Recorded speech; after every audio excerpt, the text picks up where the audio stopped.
السلام علیکم پیارے بچوں، میں مس شادیہ حسین۔ بچوں آج کلاس 6 میں ہم سبق نمبر 3 مضمون اردو میں انسانیت کا خادم پڑھائیں گے۔ ٹھیک ہے بچوں، ریڈی ہیں آپ؟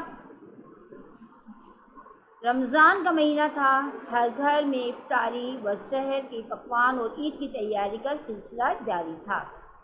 ایک خاتون کھانے پینے کے چھوٹے چھوٹے پیکٹ بنانے میں مصروف تھیں۔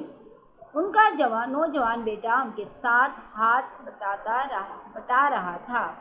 پیکٹ تیار ہو گئے تو ماں نے بیٹے کو دیتے ہوئے کہا، انہیں ناداروں اور ضرورت مندوں کے گھروں کی کھڑکیوں سے اندر ڈال دو۔ اصل خیرات تو یہی ہے کہ دائیں ہاتھ کا پتہ بائیں ہاتھ کو نہ چلے، امداد بھی ہو جائے اور مدد لینے والے کی عزت نفس کا بھی مجروح نہ ہو۔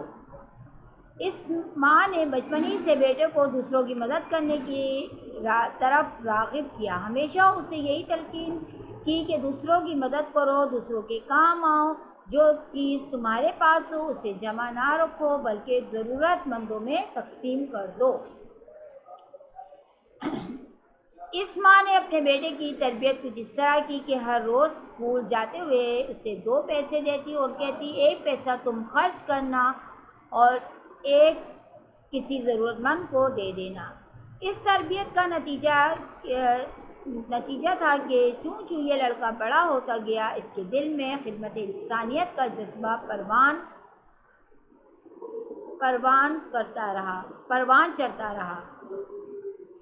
یہ لڑکا عین جوانی کے دور میں تھا جب برصغیر مسلمانوں کو اللہ نے پاکستان جیسی عظیم نعمت عطا کی۔ لاکھوں مسلمانوں یہاں پر ہجرت کی اور جان مال کی قربانی دیتے ہوئے پاکستان آئے۔ یہ لڑکا بھی اپنے اہل خانہ کے ساتھ پاکستان آ گیا۔ یہاں آ کر اسے بہت مسائل کا سامنا کرنا پڑا۔ اس کی ماں پر فالج کا حملہ ہوا، وہ بستر سے جا لگی۔ لڑکے نے فیصلہ کیا کہ وہ اپنی ماں کی خدمت میں کوئی کمی نہیں کرے گا، لیکن بدقسمتی ماں کی حالت بگڑ گئی، یہاں تک کہ وہ اپنا ذہنی توازن کھو بیٹھی۔ بالآخر سالوں تک بیمار رہنے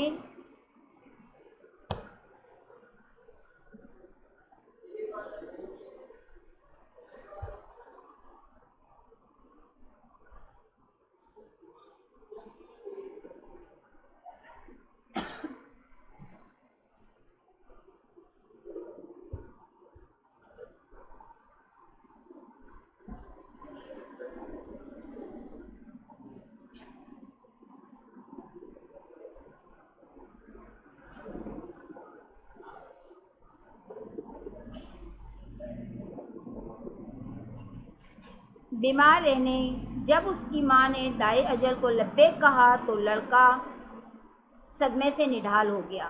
اس نے دل میں طے کر لیا کہ جو کچھ وہ اپنی ماں کے لیے کر سکا وہ دوسروں کے لیے کرے گا۔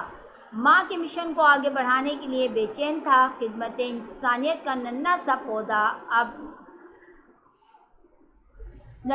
پودا اب اس کے میں تناؤ اور درخت بن کر لہلہا رہا تھا۔ یہ لڑکا عبدالستار اہلی کے نام سے ساری دنیا میں پہچانا جاتا ہے۔ آج یہ نام خدمت انسانیت کے حوالے سے عظیم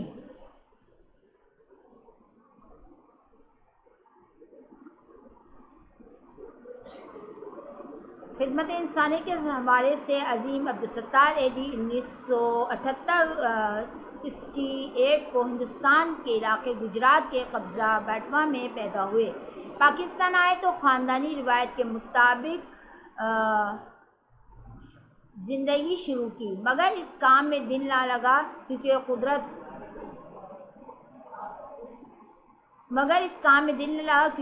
نے تو انہیں خدمت انسانیت کے عظیم کام کے لیے چن لیا۔ وہ دولت کما کر جمع کرنے سے زیادہ دوسروں کی مدد کر کے خوشی محسوس کرتے تھے۔ انہیں اپنے بہتر مستقبل کے حصول سے زیادہ ضرورت مندوں کے کام میں دلی اطمینان حاصل ہوتا تھا۔ یوں انہوں نے برادری کے چند مختصر حضرات کے تعاون سے باٹوا میمن سوسائٹی کے تحت خیراتی شفا خانہ قائم کیا، مگر جلدی ہی انہیں احساس ہو گیا کہ خدمت انسانیت رنگ، نسل، ذات پات، برادری اور ملک و مذہب سے بلا تر ہے۔ یہی ہے وہ عبادت، یہی ہے دین ایمان کہ کام آئے دنیا میں انسان کے انسان۔ آپ نے اپنے کام کو وسعت دی اور عبدالستار ریلیف ٹرسٹ قائم کیا۔ اس لیے پہلے انہوں نے 2 لاکھ روپے کا چندہ جمع کیا۔ اس زمانے کے لحاظ سے خاصی بڑی رقم تھی۔ یہ لوگوں کا آپ پر اعتماد، دوسروں کی خدمت، مدد کے لیے اعلیٰ جذبے کو سراہنے کا ایک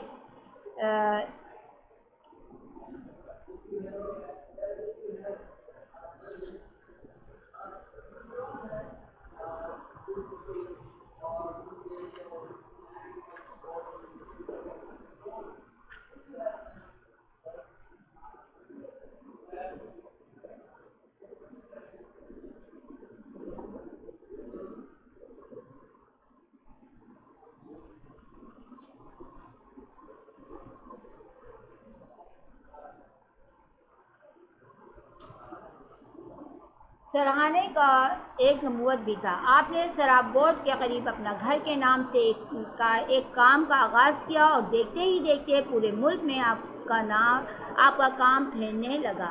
انسانیت کی خدمت کے دوران ہی آپ کا احساس ہوا کہ رفیقہ حیات کی موجودگی لازم ہے تاکہ خواتین کے مراکز کا کام بہتر طور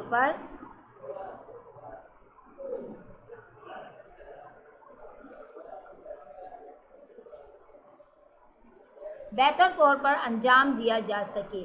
آپ نے بلقیس نامی ایک رشتہ دار خاتون کو شادی کی پیشکش کی جو پیشے کے لحاظ سے ایک نرس تھی۔ انہوں نے آپ کی بیوی بننا قبول کیا اور اپنے شوہر کے شانہ بشانہ خدمت انسانیت کے عظیم کام میں مصروف ہو گئیں۔ ہیدی صاحب کا کام مزید وسعت اختیار کرنے لگا تو آپ نے عبدالستار ایڈی ٹرسٹ کو ایڈی فاؤنڈیشنز میں تبدیل کر لیا۔ یہاں پر بے سہارا خواتین کو سہارا دیا جانے لگا، یتیموں کی پرورش ہونے لگی، بے یار و مددگار لوگوں کو پناہ گاہ مہیا کی جانے لگی، لاوارثوں کو دفنانے کا سلسلہ بھی شروع کیا گیا۔ اس کے علاوہ لاوارث نومولودہ بچوں کے تحفظ کے لیے ایڈی جھولے کی بنیاد، زخمیوں کی مدد، خیموں کو ہسپتال تک بروقت پہنچانا، جبکہ نامعلوم لاوارث میتوں کے لیے صدقہ خانوں کا قیام۔ آپ کے وہ کارنامے کا اعتراف پوری دنیا میں کیا جاتا ہے۔ یہ آپ کی کوشش کا ہی نتیجہ ہے کہ آج ایڈی ایمبولینس سروس خیراتی بنیادوں پر کام کی بڑی ایمبولینس سروس ہے جس کی رضاکار پاکستان میں اپنی خدمت انجام دیتے ہیں۔ علاوہ اس سے پاکستان بھر میں فلاحی اسپتال، انسداد منشیات سینٹر، بلڈ بینک، زچہ بچہ مراکز، نفسیاتی امراض کے مراکز، معذوروں کے مراکز، لاوارث بچوں کے مراکز، ایڈی ایمبولینس سروس، فلاحی سینٹر، نرسنگ کی تربیت مراکز، بیمار اور معذور جانوروں کے لیے خیراتی بنیادوں پر قائم اسکول، ہولڈ ہوم، ایڈی قبرستان وغیرہ کا قیام اس بات کا ثبوت ہے کہ ایڈی صاحب نے خدمت خلق کی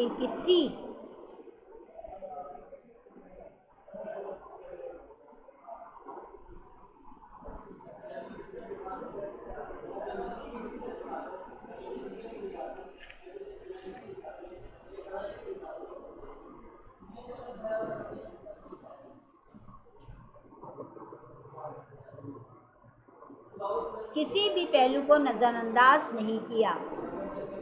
آپ کی خدمت کا دائرہ کار وقت کے ساتھ مزید وسعت اختیار کرتا گیا، یہاں تک کہ آپ نے اندرون ملک کے بیرون ملک میں بھی دکھی اور مصیبت زدہ انسانیت کی خدمت کا بیڑا اٹھا لیا۔ آج Afghanistan, Iraq, Bosnia, Chechnya, Sudan, Ethiopia وغیرہ میں ایڈی فاؤنڈیشن پورے زور شور سے اپنی خدمات سر انجام دے رہی ہے۔ خدمت انسانیت کا یہ عظیم علمبردار 8 جولائی سن 2016 کو 88 برس کی عمر میں اپنے خالق حقیقی سے جا ملا۔ حکومت پاکستان فوجی اعزاز کے ساتھ آپ کو تدفین کا اعلان کیا۔ کراچی کے نیشنل اسٹیڈیم میں صدر پاکستان کے ہمراہ ملک کے اہم ترین سیاسی فوجی شخصیات کی موجودگی میں آپ کی نماز جنازہ ادا کی گئی اور گارڈ آف آنرز پیش کیا گیا۔ اسٹیڈیم ان کے اعتراف میں تل دھر نہ تھی۔ یہ جم غفیر عوام کی طرف سے احتساب کو خراج عقیدت تھا۔ ہر آگ ان کی جدائی پر اشکبار تھی اور لوگوں کی زبان پر ایک ہی نام تھا کہ آج پاکستان یتیم ہو گیا۔ احتساب نے اپنی وفات سے 25 سال قبل ہی نوری آباد میں واقع ایدی ولیج میں اپنے قبر تیار کر لی تھی۔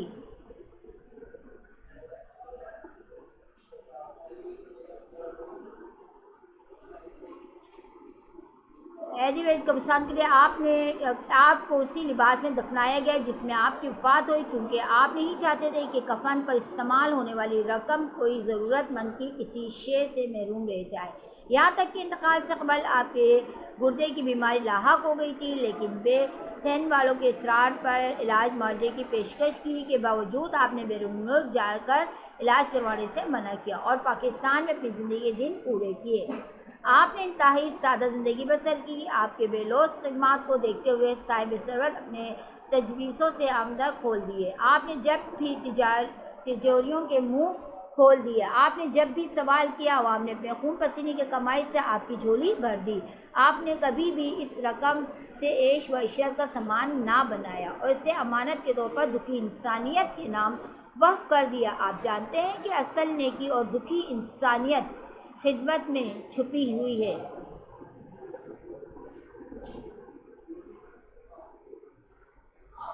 یوں تو آپ کو ملکی اور غیر ملکی بہت سے اعزازات سے نوازا گیا، لیکن آپ کا اصل اعزاز وہ عزت، قدر، منزل ہے کہ دل میں آپ کے لیے موجود ہے۔ آپ احتساب کے گزر جانے کے بعد ان کے اہلیہ بلقیس اور ان کے بیٹے فیصل احدی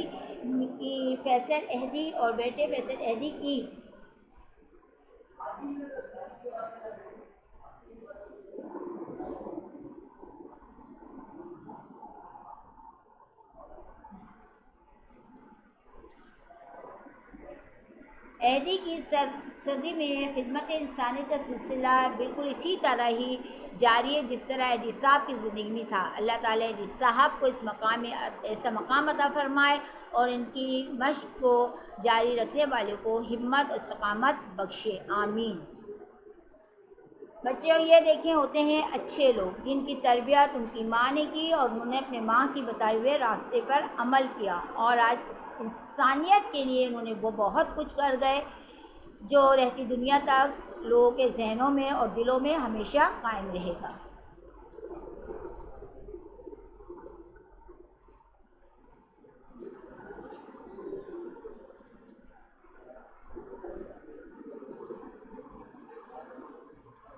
بیڑا بمبنگ کے آگے سوال جواب، آپ اپنا رجسٹر نکالیے گا، الفاظ، مشکل الفاظ، سوال جواب، یہ سب آپ آگے اپنے رجسٹر میں کام کریں گے، ٹھیک ہے؟ اور صفائی کے ساتھ، صفائی کا خاص خیال رکھیے گا، رائٹنگ بہتر بنائیے گا، اوکے؟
جی بیٹا آپ یہ کام کر کے آئیں گے، صفائی کا بہت زیادہ خیال رکھیے گا. اوکے، ٹیک کیئر، اللہ حافظ.